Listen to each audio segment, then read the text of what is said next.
Welcome to Dreaming Big, Working Hard, a podcast about people, policy, and the power of opportunity. I'm Assemblymember David Alvarez, and in each episode, we explore the issues shaping our communities and the people working every day to make a difference. On today's podcast, we will talk about what public safety looks like when it's rooted in community, why equity and first response matters, and how leadership from within can change lives. Before we jump in, don't forget to subscribe to Dream Big, Working Hard wherever you get your podcasts, and follow me on social media to stay connected in the future.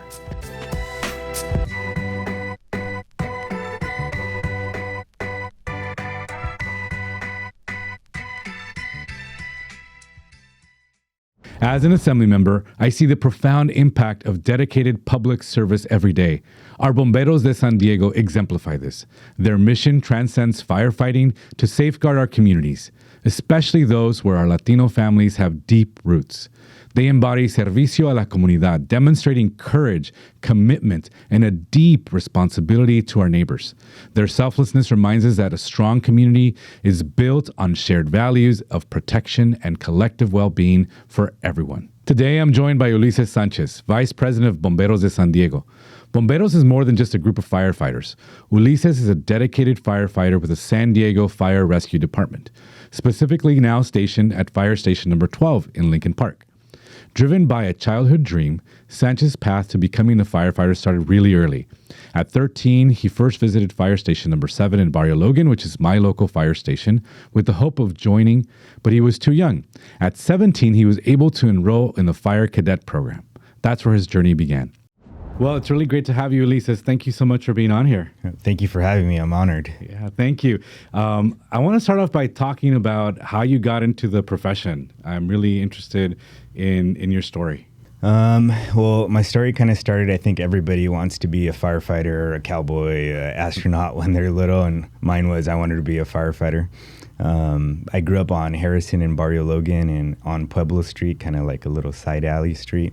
The carpet factory was on fire, is like fully involved. It like just was insane to see. And from my mom's window, we're on the second story, you could see the firefighters get on a ladder and cut a hole in the roof. And I just thought it was like insane. Like, oh man, these people are so brave. And it kind of gave me the bug. Then there was a older gentleman, Mexican, who had an accident, a major head trauma accident. But the firefighters that showed up, they're from Station 7, and none of them spoke Spanish. I was like 10 or 11, and the man only spoke Spanish. I'm ESL, so that's my first language. I just kind of was like uncomfortable. I wanted to help. I wanted to be like, oh, he's saying this or whatever. And by the time I finally decided to step up, the ambulance had already gotten there. But that's what kind of gave me the bug. And when I was maybe 13, I went down to the fire station and I was walking by and they invited me in. They showed me all the gear and they're like, hey, you can join the cadet program when you're 16. And that's like for just kids who want to check out the fire service, get certifications, uniforms, all of that. They help you get hired. And I went back when I was 17. It was just like a crazy fast forward. I've been a firefighter for over 11 years, and I was 17 when I went to station. It was a Friday, and on a Monday I was in the cadet program. It just kind of took off like faster than I could even comprehend. I was in the fire service. So you're definitely starting to make me feel old. I think when I might have first met you, you were still a cadet, because I was on the city council starting in 2010. Yes. And so you were a cadet in like 2013, 14? No, I got hired 2013. Oh, so that's when you started. Sorry. Yeah, exactly. That was but I was you had just gotten started. That's right. Yeah.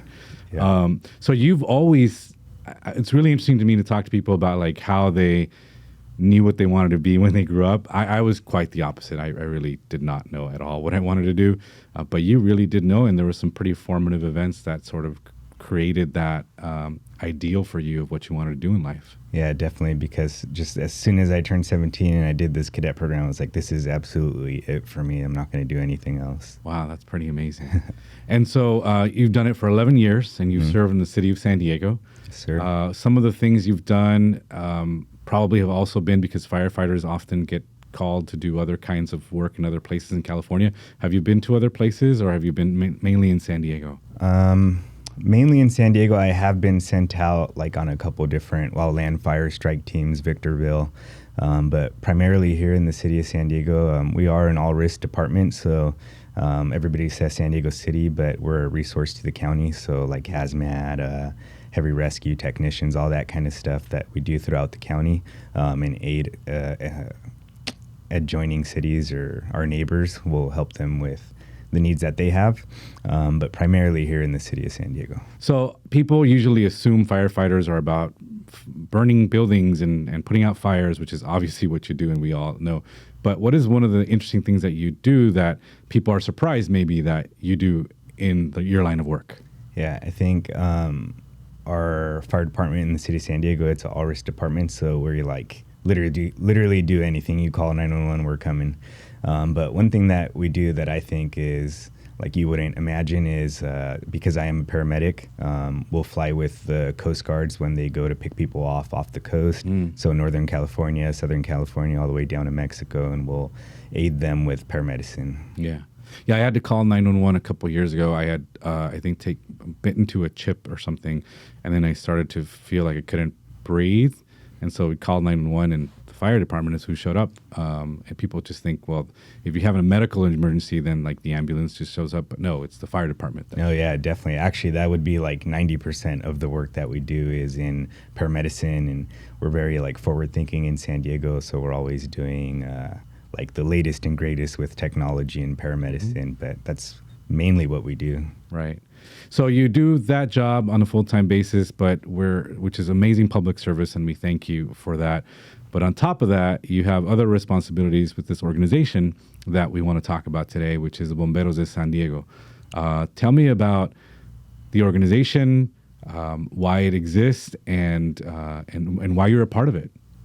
Yeah, so Bomberos de San Diego is a nonprofit 501c3. It's made up of mainly firefighters with the city of San Diego. And it came about like in the late 70s, early 80s with a need for diversity in the fire service. So at the time, the city had a problem with retaining like minority groups in the fire service. And Human Resources had met with the fire department to reach out to organizations that might be able to help with this problem. And there was a Women's Issue Committee, Brothers United, the African American firefighters, but there was no voice for the Latinos. And a couple of firefighters stepped up and kind of crashed this meeting. And they're like, hey, we don't have an organization, but we're going to get there. We'd like to be the voice. They got a group of Latino firefighters, and their primary mission was kind of inclusion so that their voices were heard, so that they had a seat at the table, and they worked with the city to incorporate that. And there was different times, so they felt like their voices weren't being heard through our union. And it just kind of developed into a place where Latinos could get together, have their voices heard, move up in the rank within the fire department and address issues that pertain to that. And it even progressed from there to becoming this 501c3 nonprofit that aids the community in places that we feel are underserved. I sit there on the board as the vice president, and the way that I got involved was when I was a cadet riding along at Station 7, riding on the engine.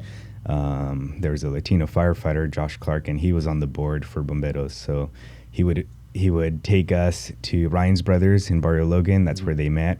And I just was very influenced by like these powerful Latinos in the fire service that, like, for me, just the thought of being a firefighter seemed almost like unreachable. Like if people weren't so eager to help me, I feel like it might have been a missed opportunity for me. But seeing them, their chiefs, their captains, their engineers, they're not only firefighters and they're Latinos, but they're like, they've moved up in ranks and they have influence. So I always thought like, hey, if I ever get hired, the first thing I'm going to do is sign up for Bomberos. I've always said, I've said it many times before, that if you don't see it, you don't think you can be it. And like, this is a great example of that. Like you shared earlier about the story about what you saw with that lack of communication with the gentleman who had the injury and firefighters who couldn't speak the language. And so you saw that need. Then you saw later on in life, as you were a cadet, you saw that there were people in this line of public service that were more like you, and so you thought maybe this is something you could do. And so that's really interesting. So was it also obviously about having a voice within the department, but we know that in public service there is a lack of representation from what the community really is part of what the work that Bomberos does, try to expose this to more young people to potentially become a firefighter? Yeah, I think it does it in a lot of different ways. So primarily because we do outreach, we're in the community where we feel people are underserved, and we're present. So for us, we're like professional, we're polished, we're helpful. We want to be able to be good role models in the community. Obviously, when you're around youth that are not sure what they want to do with their lives, you'll have them come up to us and ask them how they can do this job. And that's like such an honor for us to be able to be like, oh, you want to do what I'm doing?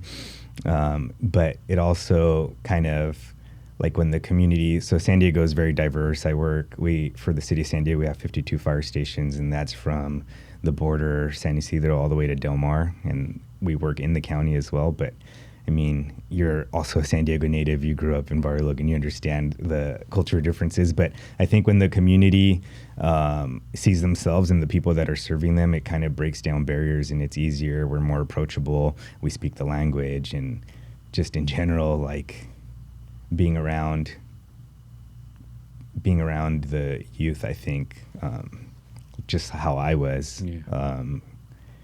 Kind of given an impression like, you know what, I think I could do what they're doing. Yeah. My daughter wanted to be a firefighter for a long time when she was little, and she sort of changed now that she's been exposed to other things. She's now in high school. But I think it's really important what you said about seeing people who may look like you. Like females are also underrepresented in the line of service in firefighting. As are, like you said, Latinos. And so I think the work that gets done in that regard is really important. But you don't just do that. You are a nonprofit, and you actually do other things for the community. The last time we saw each other in the community was during the holiday season. Mm-hmm. And that's one of the things that you do. Can you talk about that and the other things that you do for the community? Yeah, definitely. So that it's our Christmas dinner giveaway. And we've been doing that for the last 10 years. I think we started with 100 families. Last year we gave 330 Christmas dinners away to families, and that includes like turkeys, potatoes, all of the things that would come with that. And we focus on low-income families, and that's selected through like school counselors. We have relationships with schools in the South Bay, San Ysidro, San Diego Unified, where they select families for us. We get approval through our chiefs to be able to operate out of a station, and it just kind of builds like a family atmosphere. We typically see people like pretty much if you call 911, you're seeing us, you're having the worst day of your life potentially. So it's nice to be able to have that doors open at a fire station and welcome. A different type of interaction. Exactly, yeah, because we often miss chances to do that, and that's why community outreach is so important. Yeah, we were stationed. I remember we were stationed inside. We were inside the station where the engines usually park, and exactly. People walked in and they got to, literally see everything that's in the station as they were handed their meals. And also, I believe we had toys. You had toys this year for children. Yes, we did. We have the event's awesome because it also is like a place for volunteerism where people want to volunteer and other organizations to partner with us, and we got toys donated, and it's just an awesome experience overall for the fire department, for the community, for elected officials. So we do that. Then we do, like every year, we do a $12,000 scholarship award where we pick, again, low-income students who are seniors in high school who've already been accepted to college because, there's a huge need in that area. We play a very small part in that, but we do collect through our funds. We'll donate up to $12,000 in scholarships, and we select people who are their major is going to serve the community. So we try to think of it like a 360. We're here to serve the community. We're aiding somebody financially so that they can get the degree that they want to get. They serve the community. We were able to see that in one of the firefighters that we have now. We gave him a scholarship award like 5 years ago, and now he's a firefighter with the city of San Diego, and he's directly contributing to the community. Yeah. So, and you obviously don't do it for that reason, for them to become firefighters, but you do see some of those stories. I would like to take a moment just to remind folks that I do also a scholarship, a very small, only with my personal funds. You can find that information on my socials, and that application period is starting now. And I do a couple $1,000s myself as an honor of my family, my parents who are really hardworking, and so anyone, in my case, it's anyone who can share their immigrant story, and it doesn't have to be that they're immigrants or that their parents were immigrants, but in my case, the sacrifice that my parents did to come here and to give it all and to work really hard so that I could have the life that I have. I like to hear stories from other people, so just want to make that plug. But how do they find out about your scholarship opportunity? Well, through social media, we have an Instagram account, Bomberos de San Diego, and we also have a website, bomberosdesandiego.org. But we try to promote it. We partner with different school counselors so that they can promote it as well. There's a link on our website. It's still open now, I think up until June 3rd. And that's how high school students can look at the requirements and submit an application. I liked what you talked about earlier, how the scholarships are for those who want to serve community in some way, because that's really ultimately how we're going to make our community, society a better place. We can have leaders, leaders come and go, and things change, and views and politics always change. But when a community is strong by the people that are in the community, it will remain strong. I think that's sort of a history that we've seen, especially at the very small neighborhood level. The fact that that's still part of your mission, I think, is really quite significant, because oftentimes people want to do big things and major things, and you can really impact people's lives by just doing smaller things. I really believe that. And what I really enjoy from your perspective is this public service view, because we need people in public service. We need people who care about making a difference in our communities, because no matter what happens, that is something that's always going to exist. We need people to give of themselves. And certainly the work you do is the ultimate giving, and anybody in public safety, the ultimate giving is what you do. But we need educators, and we need counselors, and we need people who work in mental health services and in our schools, and we need people involved in government too. I say that all the time. We need good people who have experiences that are real to get involved in our community through decision making and being elected leaders. And so I think that's really, really honorable, and I love that you're doing that work. Is there anything else that you're doing with Bomberos that's focused on anything that we haven't talked about?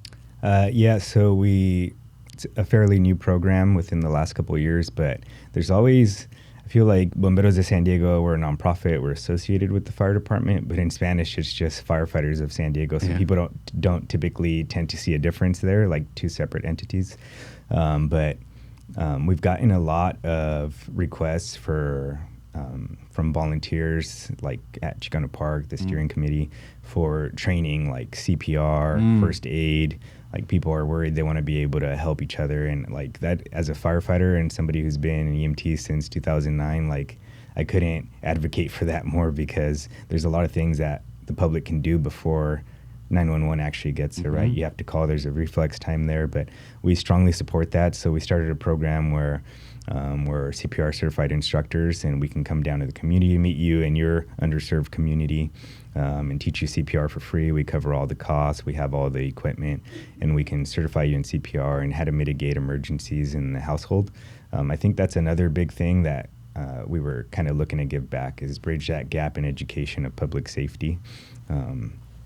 You just triggered something that I've been talking about. A colleague of mine in the another assembly member who represents the Santa Barbara, Ventura area, and as you know, they've been hit by fires in that area, as is unfortunately much of California.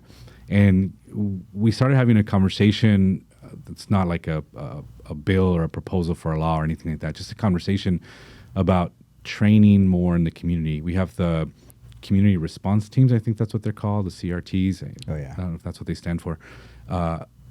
And given what we saw, unfortunately, with Los Angeles, where these fires are now not only rural but also urban, the conversation was like, how do we train more people to respond the right way? And that doesn't mean they go out and they, get hoses and start to put out fires, but like, as you said earlier, the reaction and what you do from when an emergency starts, like what are the steps that we can take as a society, as community, to be partners in helping to maintain the losses and the harm that can be caused by fires out in the community. Tell me about what your perspective in terms of, you talked about CPR, which is really a great training. Are there any other things that we as a community can do to be partners in doing the right thing without overexposing ourselves and certainly causing more harm, but things that matter that we can be educated about? Yeah. I'm glad you brought it up because I think it's a pretty important topic. I understand, so in my neighborhood, growing up on Harrison, everybody's tight-knit, like everybody knows your mom and everything. So naturally, you're going to seek out help probably from your neighbor before you go activating 911. I'd say the very first thing, if you're looking to help someone, is make sure you help yourself, that you're also in a safe place and you're going to be fine. But activating 911 for sure. I think in general, as public safety, as a public safety member, but entities and organizations, I think they could put out more training to the public, but it's a two-way lane because the public also wants to or needs to show up to these trainings. But I would say, like, for emergency disasters, like exit routes, like what's your plan? Do you have a bag ready to go in case you had to take off? Because those fires in LA were disastrous and the winds were so fast and it overtook those communities pretty fast. If you already didn't have something in place, you have huge losses. But I think training the community to respond to these emergencies and have a game plan, exit routes, a bag ready to go. And I think in general, CPR is one of the easiest things that you can get training in, but it seems overwhelming. I think if the majority of us were trained in first aid and CPR, we could mitigate most emergencies before the fire department even gets there. There's been a move on another type of training that I want to ask you about that people have said is really important to train every day, all of us, to how to do, and that's the use of the AED machines. Oh, yeah. Is that something that you think, I just sort of hear what is out there. I obviously have no experience in this, but it's something that I hear it's important to get trained on how to use them. They're now required in a lot of public spaces. So they're in schools, they're in public buildings. Is that something, can you tell me about what that is exactly and how the community perhaps could be part of that solution? Yes. So an AED would be an automated external defibrillator. CPR buys you time, and the AED would be like the game changer because it can shock your heart back into a regular rhythm, which is the problem when your heart stops, is it does not have a good electrical rhythm. But in my training, I've taught CPR for, I don't know, like 15 years, and they're great. They're awesome. They've been made easy. You turn it on and it tells you what to do. Place the pads here, push this button. But it could seem overwhelming. I mean, it's a machine, right? And you're putting it on you're attaching things to a human being. So it could be a little scary. It could be. And usually that type of training is incorporated in CPR, like kind of towards the end. You have like Bomberos, we have a fake AED that you can push all the buttons to, like, hey, it's going to make this noise. That's normal. Push. These are the reactions you're going to get. But the training is there. Unfortunately, they're not the cheapest appliance, and you kind of don't want it to be because you want it to work and you want it to work for a long time. Project Heartbeat in San Diego does a good job of training CPR for free, and they have grants that allow you to submit requests for AEDs to make them public.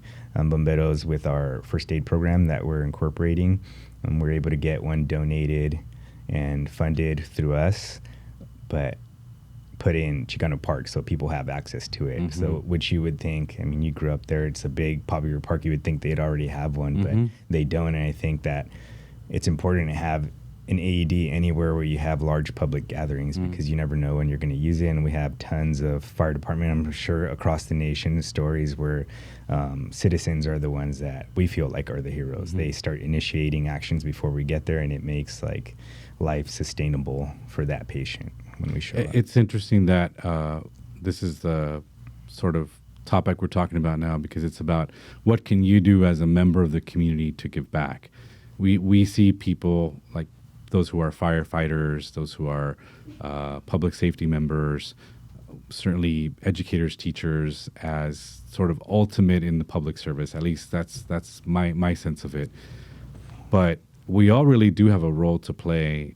I think that's the message that you're giving, in that the work that you do through Bomberos is, how do you as an individual person in the community, how can you contribute? And it comes full circle to sort of your story, which is you had experiences that you saw, you witnessed, that shaped your life goals to being in public service, which is a very gratifying line of work. How do you feel about the work that you do and the service that you provide to others?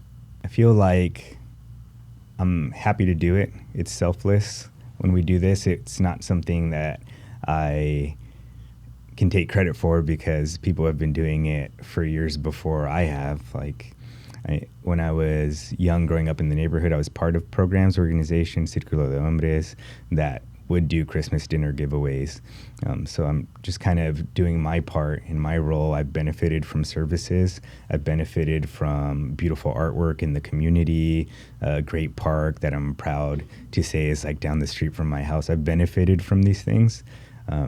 It's kind of my duty now to continue to give back to the community. I think overall it's everybody's job to give a little, right? If you have any pride in the community you serve, or if you have any issues or problems that you're not happy with, I think that we should all feel like we can rise up to the occasion and take on more tasks. And I know everybody has jobs that they do. I work full-time as a firefighter. I'm 10, 24-hour shifts a month, probably 15 more realistic. So I'm gone half of my life is in the fire service. But when I come home, it's also still my responsibility, if I want to have a good, clean neighborhood, that I'm enjoying its resources, then it's also my job to give a little bit back. And like, I give a little, in my opinion, but I'm also there, and it's like motivating to see other members of the community, and some of them who have nothing, like literally nothing, have reached hard times, but they would give you the shirt off their back if it made your day better.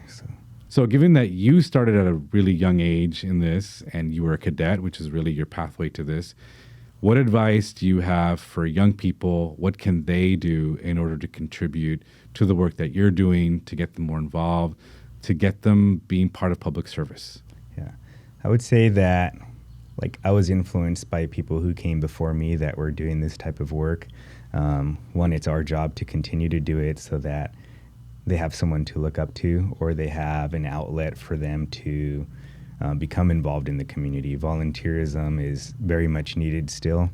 I think that the youth oftentimes feel like doors are closed, or there's no easy access to organizations like this. But I would say that be brave, take the first step, reach out to organizations that are serving the public and see where you can be involved, because oftentimes we're looking for people just like you to come and help us, and there's always a place for you.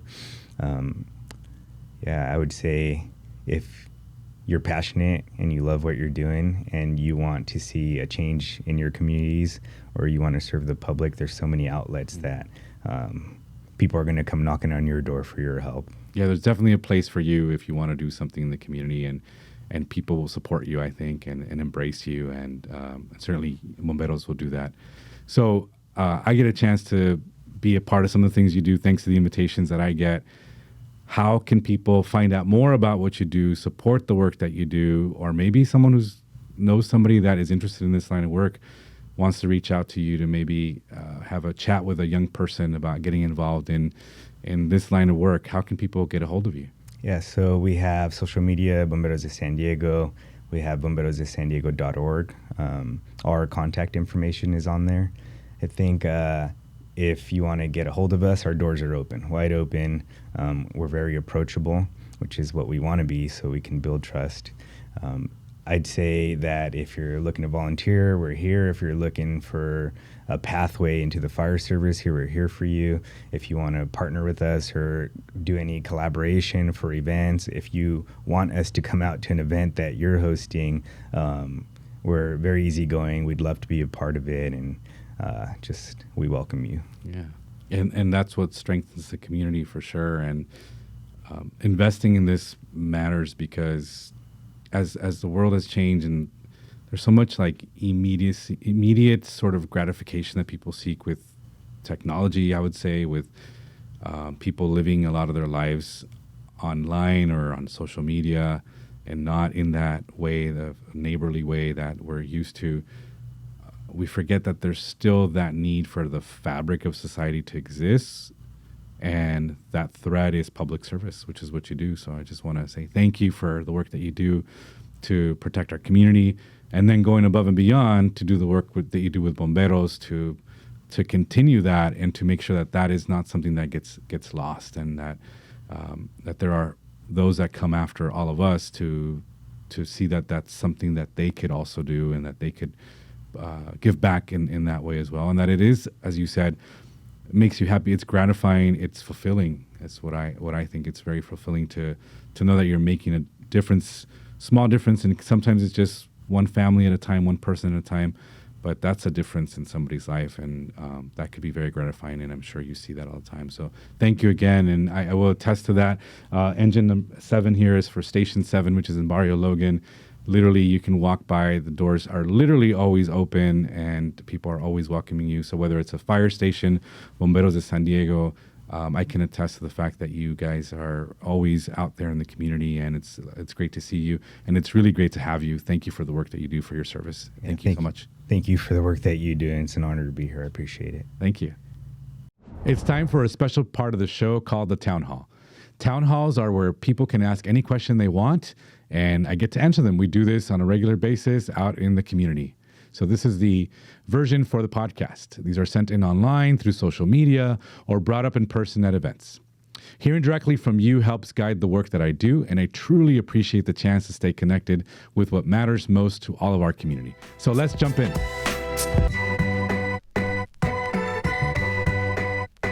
So the first question from the previous episode was about education, and it's what has been the biggest roadblock when creating a university in South San Diego County? I have to say that one of the biggest challenges is to making people believe that we can do it, to be really honest, because it's been talked about for so long. If you lived in South San Diego, if you lived in Chula Vista, you've heard, or really if you lived in San Diego, you've heard about this idea about a university in South San Diego County, specifically in Chula Vista. And yet we haven't really seen much progress, but we're starting to actually see progress. We have major announcements in the last 6 months alone. San Diego State University is now going to be offering the Bachelor's of Nursing degree down in South Bay at the Millennia Library in Chula Vista.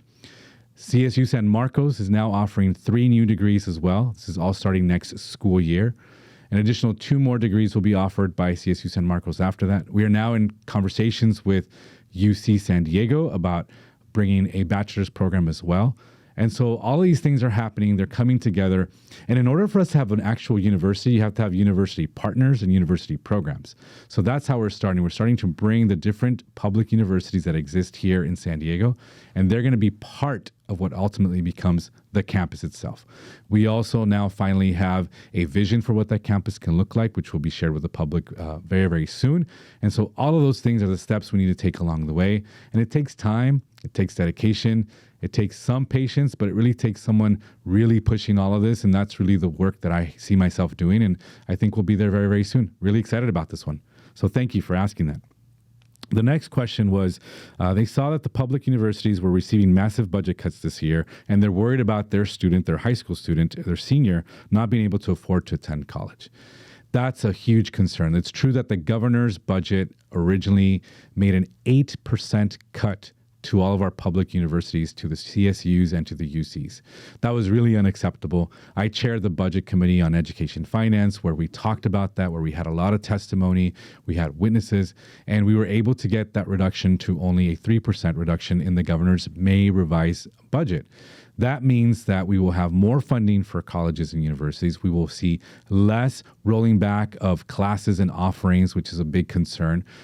Because ultimately, if you have less classes being offered, it may take you longer to get to college, and it'll cost you longer. So this concern is very, very valid. So we are seeing those reductions, so that now we can see more funding for our colleges and universities. This is really important. In order if we want to invest for the future of our state, we've got to make sure we invest in that future workforce, who is that workforce, people who attend our universities, and also our community colleges. So we are in a much better place, and I'm happy to report that. The next question was, you recently highlighted Teachers of the Year from across the South Bay. It was Teacher Appreciation in May, so I hope you all were great to your teachers, that your children might be in schools and supported them. But the question is specifically, who was my favorite teacher? I had a lot of really good teachers, people who really believed in me throughout the years. My most impactful teacher, I think, occurred actually while I was in college. While I was still trying to figure out what I wanted to do with life. I had gotten to college really kind of accidentally, not really totally planned. And I was trying to figure out what I wanted to do. And we had a professor, Leilani Grajeda Higley, who I've talked about in other episodes about. She always used to end the courses, the 50-minute courses that I had with her in Chicano Studies, with "Make the world better." That was literally the last thing she said, and we would not end class, and you could not leave the class if she did not say that. And so that really stuck with me. It really stuck with me. Very formative years in college, obviously, where what am I about and what am I doing to contribute to the world? And she just said that simple message, make the world better. And it was really impactful. And I remember her fondly because of that. So one of my favorite memories. The next question was about, why haven't lawmakers considered legislation to prevent the dumping of feces or trash or other pollutants into our state's waterways? As people know, this is a big issue for the Tijuana River Valley, for people in Imperial Beach, the communities that I represent, and it is already illegal to do this. What we want to make sure is that we actually clean it up. And that is the work that I'm doing when we were pushing former President Biden to declare emergency, asking the governor to declare emergency.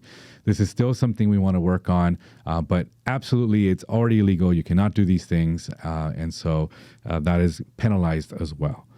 So the last question is about missing the college fair. I had talked about a big event that I do every year, which I'm really proud about, which is a college fair where we have resources for families, financial aid counselors. We have campuses that come from throughout the state and throughout the country to talk about their college opportunities. And so we will be having the next one November 15th. We will be having that somewhere in a school in South San Diego. It will be very public, and I look forward to seeing people there. Thank you for all your questions. Please continue to submit them. I'm happy to host this virtual town hall and answer questions that you may have. Thank you again to Ulizes Sanchez for joining us, and to the Bomberos de San Diego for being such a powerful force in our community. If you want to learn more about them and the work that they do, please visit bomberosdesandiego.org. This podcast is about the people who are dreaming big and working hard. And today's conversation is a reminder that public service, when it reflects and serves the whole community, can lead to lasting, meaningful change. If you enjoyed today's episode, please make sure to subscribe to Dreaming Big, Working Hard on Spotify, Apple Podcasts, or wherever you listen, and follow me on social media for updates on new episodes and behind-the-scenes stories. I'm David Alvarez. Thank you so much for listening to Dreaming Big, Working Hard. Until next time.